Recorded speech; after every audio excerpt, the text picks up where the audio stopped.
Bienvenue à tous pour ce 13e épisode des Amazing News. Au sommaire de cet épisode, nous parlerons des annonces qui ont fait parler d'eux cette semaine, comme le duel entre Elden Ring et God of War.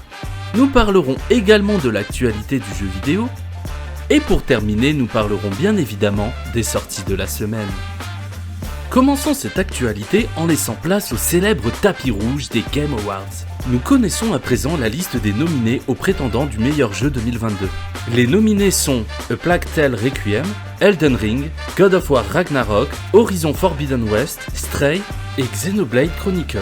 Nous pourrons donc assister au tant attendu duel entre Elden Ring, qui a dépassé les 17,5 millions de copies vendues le 30 septembre, et God of War Ragnarok, qui a récemment explosé les chiffres Twitch à sa sortie, pour la place du meilleur jeu de l'année 2022. Elon Musk, quant à lui, a déjà tranché sur la décision. Pour lui, c'est définitivement Elden Ring qui devrait gagner. De nombreuses autres catégories seront bien évidemment au programme de la cérémonie, que l'on vous transmettra bien évidemment. Pour rappel, l'événement aura lieu le 8 septembre 2022. Restons du côté des nominations avec les Grammy Awards qui viennent d'annoncer les nominés, qui sont Alien Fireteam Elite, Assassin's Creed Valhalla, l'Aube du Ragnarok, Call of Duty Vanguard, Les Gardiens de la Galaxie, et Old World. La sélection a pris fin le 23 octobre. C'est donc pour cette raison que nous ne voyons pas God of War Ragnarok ou encore Plague Tale Requiem. Pour rappel, la cérémonie des Grammy Awards aura lieu le 5 février 2023.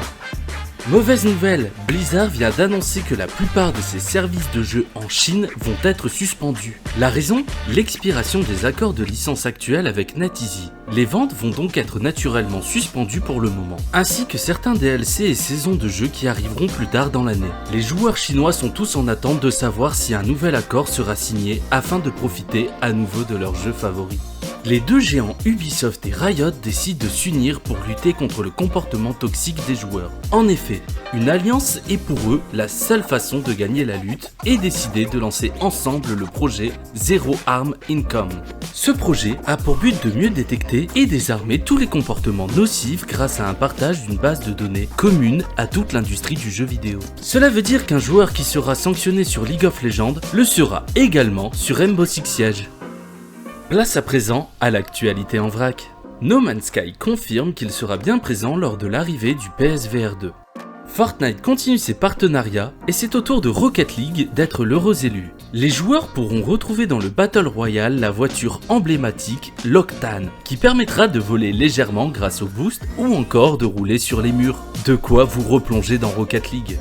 Restons du côté des partenariats avec Rainbow Six Siege qui nous prépare une collaboration avec le célèbre jeu Nier, en nous apportant de nouveaux skins. Multiversus continue encore et encore d'alimenter son roster en ajoutant le célèbre martien des Looney Tunes, Marvin. Une nouvelle carte fera également son arrivée sur le thème de Game of Thrones. Une nouvelle mise à jour vient de faire son arrivée sur Resident Evil Reverse en ajoutant un nouveau personnage permettant d'aborder un nouveau style de gameplay ainsi que des nouveaux skins, de quoi peut-être attirer de nouveaux joueurs. Bandai Namco vient de déposer le nom Ultimate Ninja Storm Connection. Décidément, les piratages n'en finissent pas. Des nouvelles images des Sims 5 seraient en fuite après le piratage en question, que vous ne retrouverez pas ici comme à notre habitude. Nintendo met en place la politique zéro tolérance. Si vous avez le malheur de vous en prendre à un membre du staff, de quelque manière que ce soit, des répercussions seront mises en place à votre encontre. Une décision peut être jugée drastique, mais qui protège des membres du staff qui n'y peuvent par moment pas grand chose. La nouvelle race des dragons de World of Warcraft est à présent jouable. La seule condition pour pouvoir jouer avec eux est d'avoir fait la mise à niveau de son jeu dans l'une des éditions disponibles. Tout le contenu de cette nouvelle extension sera disponible le 29 novembre de cette année. La voix originale de Geralt de Rive serait prête à remettre le couvercle si on le contacterait pour le remake de The Witcher. La nouvelle saison de Splatoon Frima arrivera le 1er décembre et apportera avec elle un lot de fraîcheur avec un tas de nouveautés. L'ambition d'Ogv, qui est un mélange entre Genshin Impact et Pokémon à la sauce MMO, a été repoussée pour fin d'année 2024. Une démo Superman a été au cœur d'une escroquerie. Une personne a en effet pris la démo de Matrix qui nous montrait une démonstration du moteur Unreal Engine 5 pour la modifier à la sauce Superman.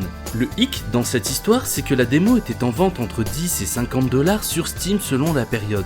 Le jeu a été depuis retiré de la vente suite aux méfaits constatés sur le vol de droits d'auteur. Phil Spencer annonce que le report de Starfield ne pouvait être qu'une bonne chose pour permettre aux développeurs de terminer le jeu correctement.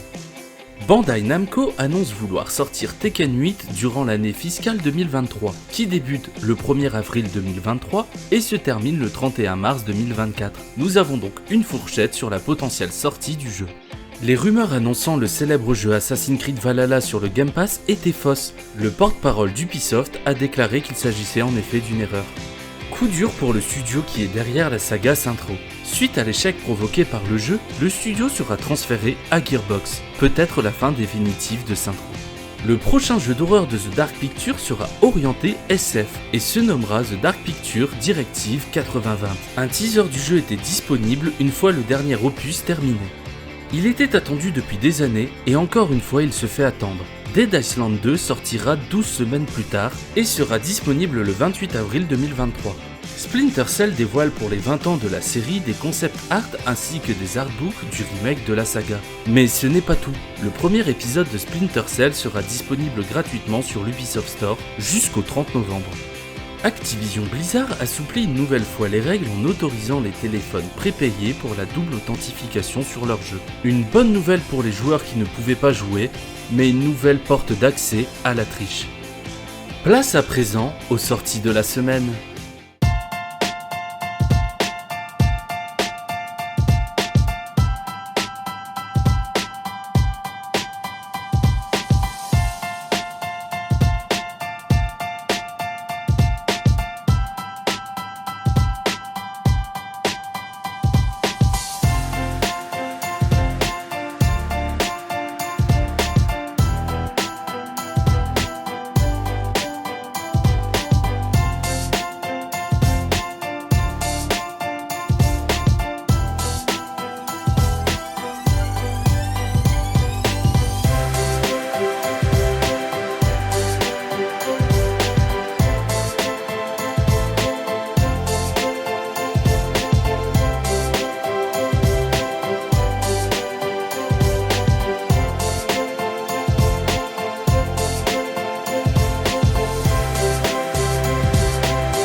Ce nouvel épisode est à présent terminé. Je vous donne donc rendez-vous la semaine prochaine pour de nouvelles Amazing News.